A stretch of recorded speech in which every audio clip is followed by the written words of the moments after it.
What's up, guys? Thanks for checking out another episode of the Helix Experience podcast. I'm Tim Frey, and today I'm going to be chatting about the Helix method and nutrition. So I'm going to give you a good understanding of what it takes to get incredible results, the ones you see on our Instagram, and all the amazing rigs in the gym. Nutrition is a big component of that.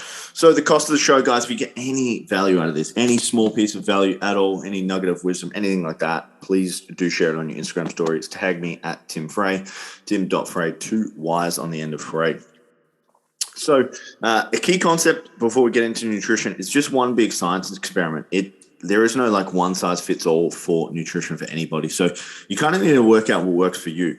And to find out what works for you, you need to go through, I'd say, the hard yards. So, paleo, carnivore, omnivore, vegan, vegetarian, if it fits your macros, Atkins, juice diets, cleanses, whatever. All these things, they have validity and they all work to a degree. It just depends on the person. So you really need to experiment and find out what works for you. Personally, what works for me is just eating clean and healthy, like an omnivore diet. So protein, carbs, fats, salads, vegetables, meats, carbs, those types of things work really well for me. But that's just personal preference. I like to track calories and I like to follow food plans as well. So I would just treat this thing as one big science experiment. So collect as much data as you can, collect as many data points as you can, collect numbers, look at it from an accuracy and validity point of view. The way I like to do that is tracking calories, or if it fits your macros approach, or following a meal plan. So when someone comes to my gym, usually they want to get jacked, and they want to lose fat, and they want to gain muscle. Okay, that's get strong. But we'll talk about fat loss and muscle gain here. So the basics of fat loss are a calorie deficit. So a calorie deficit, you have to be in a calorie deficit in one way or another to lose fat. It's physically impossible, or biologically or physiologically impossible to lose fat if you're not in a calorie deficit. The way you do that is with diet and exercise. Okay, you can hit it like a double whammy from both sides.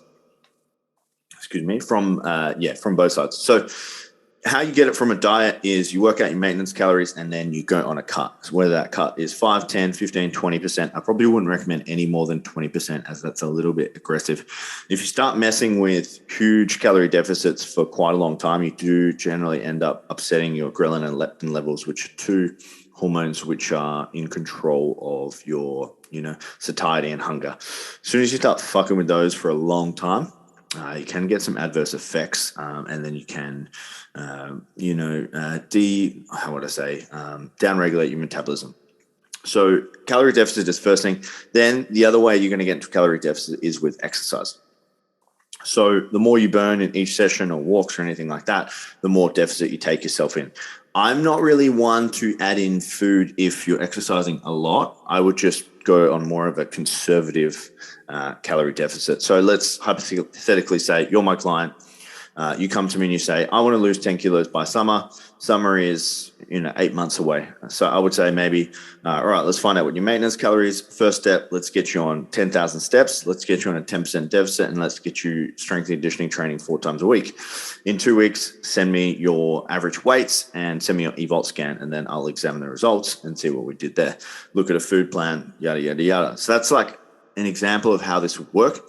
I wouldn't then go and say, you're burning 700 calories, let's add that back in food. Personally, I don't think that's the right approach with nutrition. Second thing with fat loss is food choices. So, in terms of food, there's plentiful available to you in a Western world. The problem is that a lot of foods are very calorically dense, and calorically dense foods are not great for dieting because you can have a small portion of them and you can immediately blow your calories and macros out. So anything like super processed generally is pretty packed with calories. Whole foods of single ingredient are better choices for food choices, just because you actually know what's in it. You don't have to read the label and guess what these weird, crazy names are on the back of the label. They're definitely going to be the better food choices. So I like to keep it simple, like fruits, vegetables, carb sources, single origin carb sources, like that type of stuff, because you know what's in it and you can weigh it out pretty accurately. The third thing we need to chat about here is tracking your calories or doing a food plan. So tracking your calories on an app like Chronometer or MyFitnessPal are good, but this is going to require you to have some scales to weigh the amount of food that you're consuming at each meal, which can be in a bit of a pain in the ass. But I really think that everyone should do this at some point in their life to understand what kind of calories are in each food and how much you are consuming. Once you get conscious competence around the food you're consuming, it's really good for longevity with nutrition as well, because you can kind of just like eyeball stuff and say, hey, I'm going to eat this for breakfast, lunch, dinner today. Oh, I should have that much because it has this many calories in it. And then you just never end up absolutely blowing out and getting massive and getting overweight because you just know how much is in it. In terms of steps with fat loss, I always recommend not more is better, but between 8 to 12,000 steps. You want to get to a level, like I said before, like as a scientific experiment where you know, hey, I'm doing 12,000 steps, I'm eating this, I'm losing fat, I'm on the right journey here, I'm on the right path. And then, you can repeat that and keep going with that. And then the last component of fat loss is like training, and particularly training at Helix. So we have a few of our clients have come over from other gyms and, quote unquote, conditioning based gyms, and they end up burning double the amount of calories. So I had a guy, he literally joined like 4 weeks ago, and he texted me and he said, I'm burning 800 to 900 calories per session at Helix. And the previous group training gym I was at, I was burning 400. So in terms of like a fat loss result, an extra 500 calories training 3 to 5 days a week is going to be pretty crazy for a body composition change. So you want to look at your total expenditure in your strength and conditioning sessions and where they're at. If you get a good program like the one I run at the gym where we're doing strength movements, accessories, and a little bit of conditioning, you can find yourself, with a pretty healthy caloric burn after a 60-minute session, which is never going to go astray. So calorie deficits, food choices, tracking, steps, and training are going to be really important for fat loss. Obviously, this is just a basic overview of the nutrition method. Next up, we're going to chat about muscle gain. So muscle, if you think about it physiologically or biologically, it is like an organism. It is like a cellular response. So to create something, you need to put more in. So you can't create muscle without putting the right ingredients in the mixer, so to speak. So if you think about this from like a baking analogy, it's like we need calories, we need protein, and then we need the right mix or the recipe to make muscle. So the right calories, generally, I would like to start someone at 10% over their maintenance or their burn for this. So we need to factor in calories burnt as well into this equation.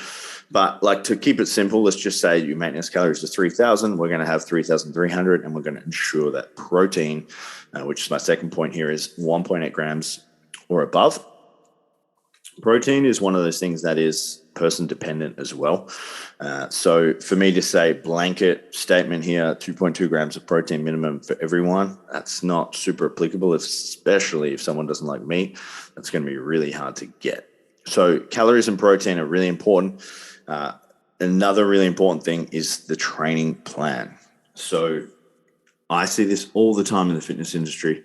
Is guys, they want to gain muscle and they go to the gym and they start doing bicep curls, which when you think about it, you're like, yeah, cool. They want to build their biceps.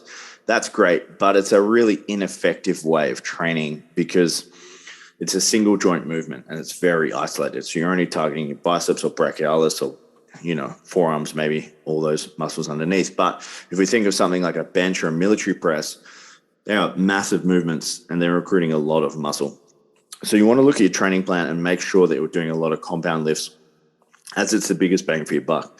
Squats, deadlifts, benches, dips, that type of stuff.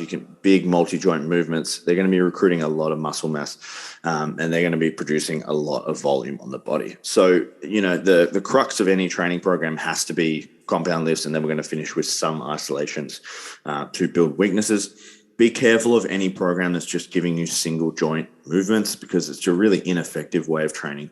I'm all for it. If you look at some of the results we've produced at the gym, we don't really do that many single joint movements because they are a bit of a waste of time, if you ask me. I think I've probably done like 50 sets of bicep curls in my life. Not saying my arms are huge, but they're definitely not small by any measure. Then we want to look at the total volume in a muscle gain program. So there is a specific formula of sets and reps that you need to accomplish to grow muscles. But, I like to say that volume should increase 10% per week, as 5 to 10% as, a byproduct of sets and reps and the weight used. This volume is going to create the right stimulus that your body requires to build muscle. So volume has to be going up, and the volume has to be, greater than just a typical strength cycle, because the volume is the thing that's stimulating our body to build the muscle. So a common question I always get is like, what's the difference between a food plan and if it fits your macros? So a food plan, say I give you a food plan and it's, or someone or nutritionist, whatever, someone gives you a food plan and it's breakfast, lunch, dinner, and snacks. Eat this at this exact grammage to produce X caloric intake for the day. Very simple. You can fuck it up, but it's harder to fuck up. If it fits your macros, it's a little bit more complicated because you're weighing out everything. So, you're trying to fit your food intake to a caloric target and a macronutrient target. So basically you can eat anything to fit your macros. And a food plan is much more strict and regimented.